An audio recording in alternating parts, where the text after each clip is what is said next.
Hello friends, good evening. कैसे हैं आप सब? आशा करते हैं आप सब अच्छे होंगे। तो चलिए आज हम जानते हैं अपने हिंदी पाठ्य पुस्तक से एक हमने नया शीर्षक लिया है जिसका सारांश है मानस का हंस। तो आज हम मानस का हंस शीर्षक सारांश के बारे में जानेंगे। ये मानस का हंस शीर्षक क्या है? यह एक मानस का हंस, यह एक उपन्यास है जिसके लेखक हैं, जिसके उपन्यासकार हैं अमृतलाल नागर जी हैं। वह एक श्रेष्ठ लेखकों में से एक है। उनकी कृतियाँ अनेक अद्भुत प्रकार की होती हैं। वह एक अनौपचारिक वो उनकी कृतियाँ होती है।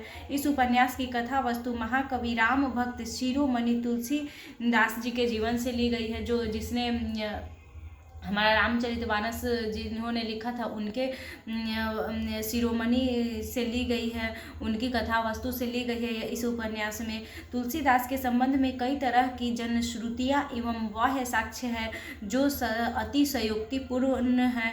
उनके बारे में कुछ ऐसी जानकारियाँ हैं जो हम लोगों को जानना अति आवश्यक है। इसी मानस का हंस शीर्षक के माध्यम से आज हम यह सब जान पाएंगे। जनमानस से में विराजित राम की गोस्वामी तुलसीदास जी ने जो भव्य मूर्ति बनाई है वह आज तक अक्षुण्ण है। उन्होंने राम की ऐसी मूर्तियाँ काल्पनिक करके बनाई है जो अभी तक अति संयुक्तिपूर्ण है। जनमानस में राम जी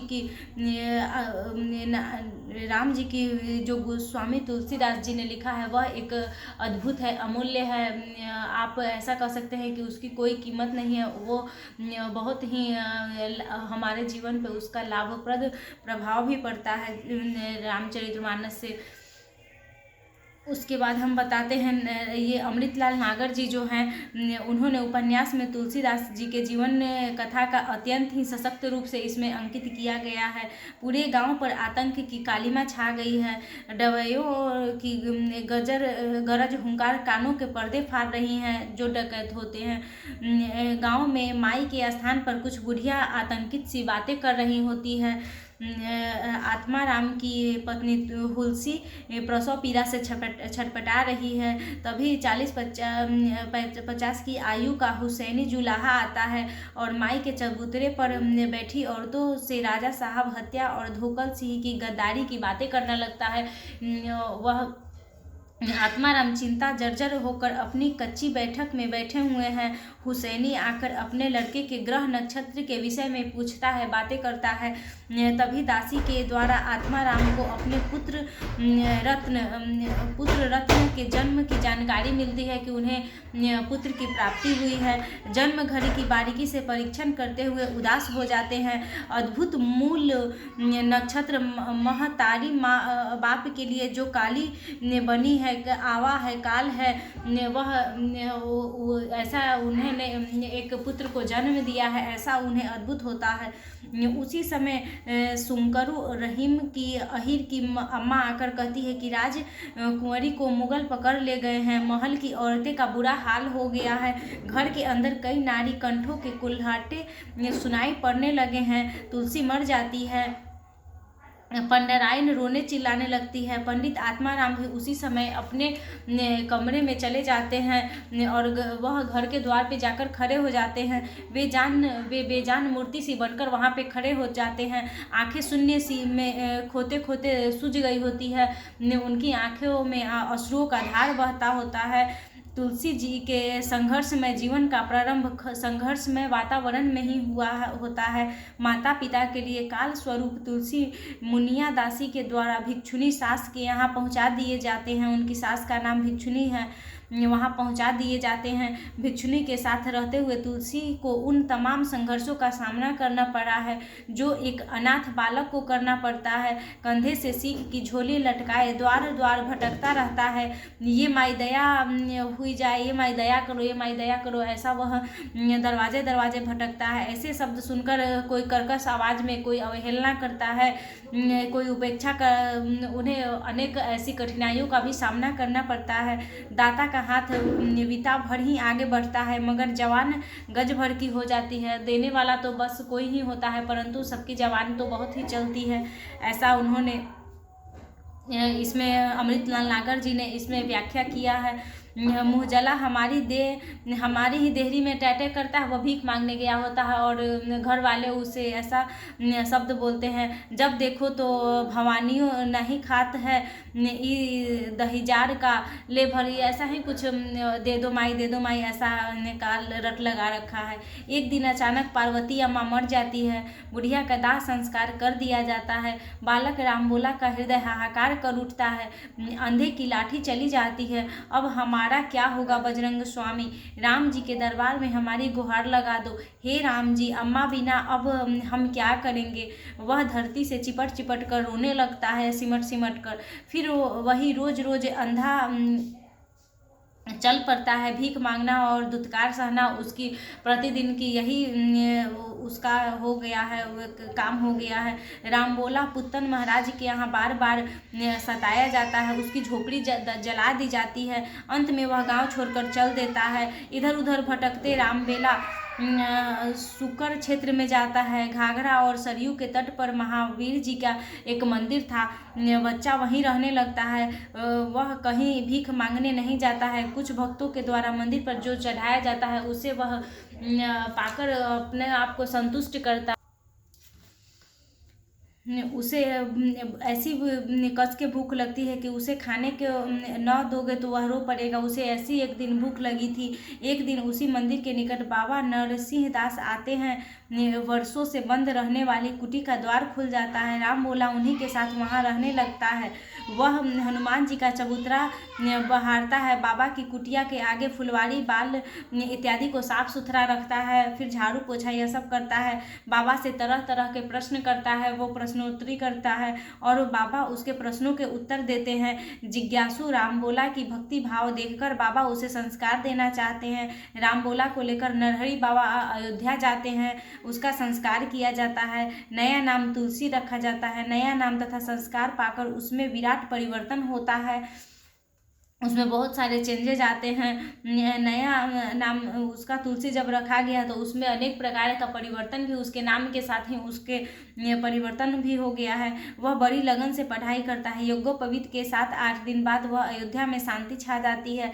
नरहरि बाबा काशी जाने को तैयार हो गए हैं। काशी के महान विद्वान आचार्य सेप सनातन जी के घर में रामबोला भृत्य का काम करता है। उस समय निर्धन बालकों के विद्योपार्जन का यही एक उपाय था कि दूसरे के घर काम करो तो उन्हें कुछ शिक्षा दी जाती थी। ऐसा ही उस वक्त का विद्योपार्जन का तरीका था। उसे रहने के लिए छत पर एक कोठरी मिलती है। रात्रि में ऊपर जाते समय उसे नित्य ही भय लगता है, लेकिन बजरंगबली सदैव ही उसकी सहायता करते हैं। सायंकाल के समय आंगन बुहारने के समय तुलसी गंगाराम से कहते हैं कि हमारी कुटिया की छत पर पीपल की डाल पकड़े हुए भूत रहता है। जब मैं बजरंगबली का नाम पुकारता हूँ तो वह भाग जाता है। हमारे बाबा कहते हैं कि राम मंत्र सिद्ध मंत्र होता है, हमको भी यही फलता है। जिनके हनुमान और अंगद जैसे महावीर सैनिक हो, वो नाथों के नाथ विश्वनाथ भी इष्टदेव हैं, उनके शरण भला भक्त क्यों न गए हो। इस प्रकार वह अनेक प्रकार से अपने आप को मन को संतुष्ट करता है अपने मन की बातों को बोलकर। तुलसी इसी राम मंत्र के बल पर बटेश्वर की चुनौती स्वीकार करता है और अमावस्या की रात्रि को शमशान में शंख घोष करने चला जाता है। शंख घोष के बाद शमशान से वे जैसे ही लौट रहे होते हैं मानो त्रिलोक विजय करके आ रहा हो। इस समय उसे न तो जारा से सता जा रहा हो और न किसी प्रकार का भय हो। वह शमशान में आधी रात को भ्रमण करके आ रहा है। आस्था प्रबल होकर उसे राममय बना रही होती है। उसके बाद गुरुपाद शेष सनातन जी महाराज की पाठशाला में तुलसी अब शास्त्री जी बन गए हुए होते हैं। उनकी आयु अब 23-24 वर्ष की लगभग हो चुकी है। छोटी दाढ़ी, नुकीली नाक, रहस्यमयी आंगन में झकती हुई प्रश्न भरी आकर्षक पुतलियों, लहराते हुए बाल, इस तरह से उनका अत्यंत ही कपाल ऐसा चमक रहा है कि पूरी पाठशाला केवल नंददास को छोड़कर और कोई इतना तेजवान दिखाई ही नहीं दे रहा हो, ऐसा वो दिखाई देना प्रतीत होते हैं। नंददास के चेहरे पर कोमलता है, किंतु नवयुवक तुलसी में कोमलता और वज्र की कठोरता भी है। उसके बाद तुलसी या पाठशाला के नए छात्रों को भी पढ़ाते हैं। शेष सनातन जी उसके अभिभावक हैं। उनकी धर्मपत्नी उन पर पुत्रवत स्नेह करती है, पुत्र के समान उनसे व्यवहार करती हैं, प्रेम करती है। काशी के ये नए पंडितों में उनकी चर्चा होती है। सहपाठी गंगाराम उन्हें मेघा भगत के विषय में भी जानकारी देते हैं। उनके मन में उनके प्रति जिज्ञासा उत्पन्न होती है। संयोगवश सेठ जी की हवेली में उनके दर्शन होते हैं। भक्तवर मेधा भगत पर भक्ति की मूर्छा लगी हुई होती है। केवड़ा जल के छींटे दिए जा रहे होते हैं। दो व्यक्ति अपने अपने अंगोछे से हवा कर रहे होते हैं। सारा वातावरण करुणा से ओतप्रोत होता दिखाई प्रतीत हो रहा है। दर्शनार्थी भक्त मंडली के मोहिनी द्वारा भजन गाए जा रहे हैं। तुलसी भी मीरा का एक भजन गाते हैं। तुलसी के भजन सुनकर मेधा भाव से भगत से विहल हो उठते हैं। कहाँ से आ गया रे तू मेरे स्वरूप, तू तो मेरी मनचाही चाह बनकर आया है रे, आ मैं तेरी बुलैया ले लूँ। भोजन के उपरांत शेष जी किसी से मंडली प्रस्थान करने लगती है। तुलसी भी अब साथ ही चल पड़े हैं होते हैं। गायिका मोहिनी के मोहक रूप फांस से युवा तुलसी के मन को फांस लिया होता है। मोहिनी बाई की सभा चोर की आंखें मृग चारिका की तरह उन पे प्यास बंधी हुई टकटकी अपने जाते हुए अपने भावों से देख रही होती है, कनखियों से देख रही होती है। फिर मेधा भगत और कैलाश कवि के साथ तीर्थाटन करते हुए तुलसीदास का मन क्रमशः शांत हो जाता है। मेधा भगत और कैलाश दिल्ली से बनारस चले गए होते हैं। तुलसीदास मथुरा और वज्रमंडल में भटकते रहे हुए हैं और सोरो और अपने मित्र नंदाराम के साथ कुछ समय व्यतीत किए हुए हैं और अपनी जन्मभूमि विक्रमपुर आ गए हुए हैं। जहाँ तुलसी जी की जन्मभूमि है विक्रमपुर, वहाँ वह आ गए हुए हैं।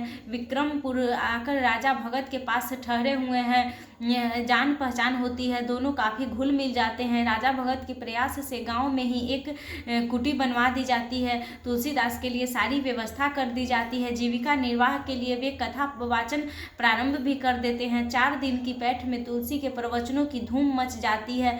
लोगों को यह मालूम हो जाता है कि व्यास जी वस्तुतः इसी गांव के हैं। वे काशी पढ़ने गए थे। प्रवचन के कई दिनों में अच्छी आमदनी हुई है। सोने चांदी तंबे सिक्के अनेक प्रकार के जेवरात भी चढ़े हुए हैं। अनाज एवं फलों का तो ढेर ही लग गया है मानो। तुलसीदास संतुष्ट हुए हैं। कुछ लोगों को वे ज्योतिष विद्या से भी प्रभावित उन्होंने किया है। राजापुर आकर तुलसी के जीवन में नया ही परिवर्तन हुआ है। अब उनका अधिकांश ध्यान योग में व्यतीत होने लगा है। हाँ, कुछ व्यवधान उनको हाजीपुर से भी हुआ है। उसे सहुआइन और राजकुमारी जैसी युवतियों के कारण उनका मन भी थोड़ा भटका है, परंतु वे सावधान थे। धीरे धीरे आसपास के क्षेत्रों में उनकी प्रतिष्ठा बढ़ने लगी है, उनकी इज्जत बढ़ने लगी है।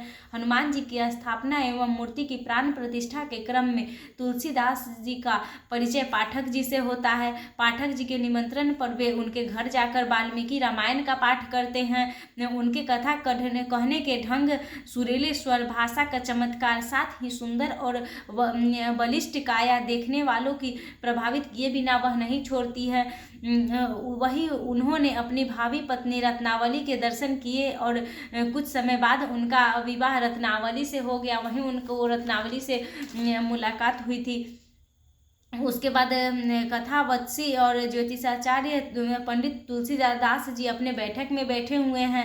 घुंघराले बालों और दाढ़ी मूछों से भरा उनका गौर मुख ऐसा लगता है मानो कोई राजा बैठा हो। एक प्रकार से राजा प्रतीत दिखाई दे रहे थे। वे रेशमी धोती, रेशमी बगलबंदी और रेशमी चादर ओढ़े हुए थे। उनके सामने 4 लोग बैठे थे। 2 मुसलमान हैं, एक राजा भगत है और एक तुलसीदास के चचेरे साले गंगेश्वर जी हैं। तुलसीदास गन्ना कर रहे हैं। सामने बैठे मुसलमान मिर्जा जी और अब्दुल असमद तुलसीदास जी का गन्ना से संपन्न हो जाते हैं, प्रसन्न हो जाते हैं। मिर्जा जी झटपट तुलसी जी के सामने आगे सोने की एक मोहर रख देते हैं। फिर उस प्रकार उन्होंने उनकी आंखों में ईर्ष्या की कणिका चमक उठती है। उनका अधीर लोभ, उनके चेहरे पर उनकी काया की चमक हो उठती है। वे तुलसीदास की गन्ना को गलत बताते हैं। मिर्जा को शंका होने लगती है कि वह चांदनी पर रखी मोहर उठा लेता है। तुलसीदास जी इसका अपमान नहीं सह पाते हैं। भीतर जाकर गंगे गंगेश्वर के संबंध में कहते हैं कि अब इस घर में कभी नहीं आएगा। रत्नावली गंगेश्वर से कहती है, जब तक मैं जीवित हूँ तब तक इस घर में तुम बराबर आओगे भैया, इसी बात का बुरा नहीं, इनकी बात का बुरा नहीं मानना। वो अपने भाई का पक्ष लेने लगती है कि तुम यहाँ जब चाहो तब आ सकते हो। तुलसीदास जी का दाम्पत्य जीवन सुखमय ढंग से व्यतीत हो रहा था। उन्हें एक पुत्र रत्न की भी प्राप्ति हो गई थी। 10 माह का एक नन्हा तारा पड़ी हिंडोले पे झूलने लगा था। वैवाहिक जीवन में किसी प्रकार की भी कमी नहीं थी। कभी कभी उनका मन कहता है कि भगवान के प्रति रखा जाने वाला अनुराग ही टिकाऊ होता है, किंतु वो दूसरी ओर रत्ना और तारापति के प्रति उनका आकर्षण बढ़ने लगता है। एक रात को उन्होंने अपनी पत्नी से कहा, सुनो, मैंने निश्चय किया है कि अब काशी को अपनी कमाई का केंद्र बनाऊंगा, लेकिन बप्पा को छोड़कर कहीं जाना ठीक नहीं। रत्नावली संभव नहीं लगता है ऐसा। तुलसीदास जानते हैं कि बप्पा के बिना रत्नावली का मन नहीं लगेगा। वे पत्नी से कहते हैं कि कुछ दिनों के लिए मैके चली जाए। रत्नावली का मन मैके में रहने के मात्र से उल्लासित होने लगा था, लेकिन तुलसीदास जी का मन अभी कुछ निश्चिंत नहीं कर पाया था। रत्ना के बिना अब उन्हें बैकुंठ में भी रहना रुचिकर नहीं लग रहा था। वह उनको मन नहीं भा रहा था, लेकिन पत्नी के समझाने पर वे काशी भी जाने के लिए तैयार हो गए हुए हैं। चलिए दोस्तों, अब मिलते हैं अपने नेक्स्ट वीडियो में। यह वीडियो तो बहुत लंबा हो गया। अब इसका हम जानते हैं कि उन्होंने अब रामचरितमानस का कैसे उन्होंने लेखन किया है। चलिए मिलते हैं, अब इसका नेक्स्ट पार्ट जरूर देखिएगा। Thank you.